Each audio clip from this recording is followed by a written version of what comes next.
Masalah dengan aku kisah.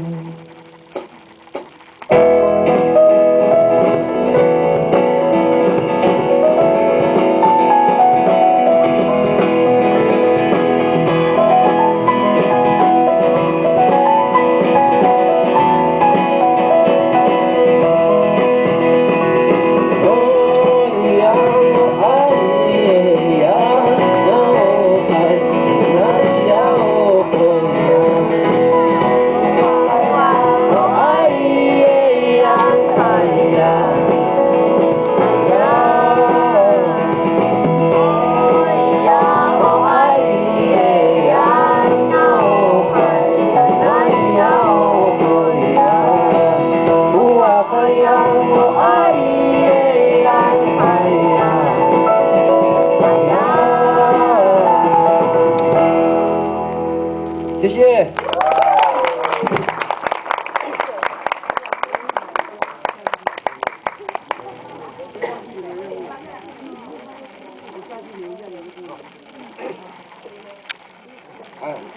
一下。多好。包括自己拿，买门票的都会有，所以没有拿的是没有买门票的。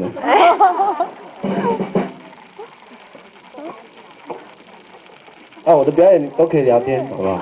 你不用真的不用太在意这样，聊聊天没有关系，因为我在部落里面表演从来都没那么安静的，那些叔叔阿姨完全不给我面子，喝酒醉的喝酒醉，跳舞的跳舞，什么歌都可以跳舞。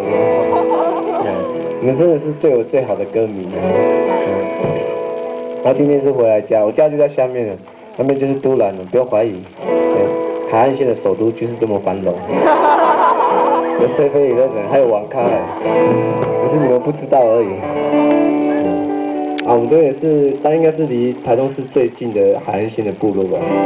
还有一个啦，那个什么三野海水厂那边的，还有吉桶他们也还蛮近的，可是他们那边一点都不繁荣。刚刚唱的都是我自己母语歌的创作这样，也是。其实很多歌曲都是在都兰这边写的，然后有一些歌其实已经在都兰流传好几年了，然后一直到今年才把它收集起来变成一张专辑，然后对我来讲是一个毕业纪念册啦。因为这几年都在带部落的弟弟妹妹们，然后我也很感谢他们给我很多想法，然后让我刺激到我自己想要做的事情，这样，就包括今天虽然买门票很好笑，在部落哪有人在买门票的啊？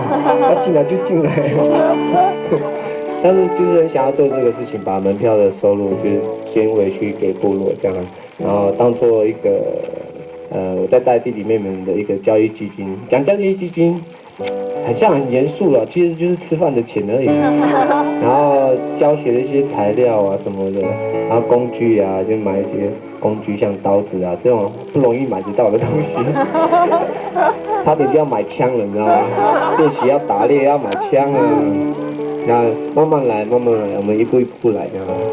然后有首歌大概是我在6年前写的，然后也是送给我们部落的很多年轻人。因为他们都到外地读书啊，要不然就是到外地工作。这首歌叫《路在哪里》，以主要拉拉献给各位。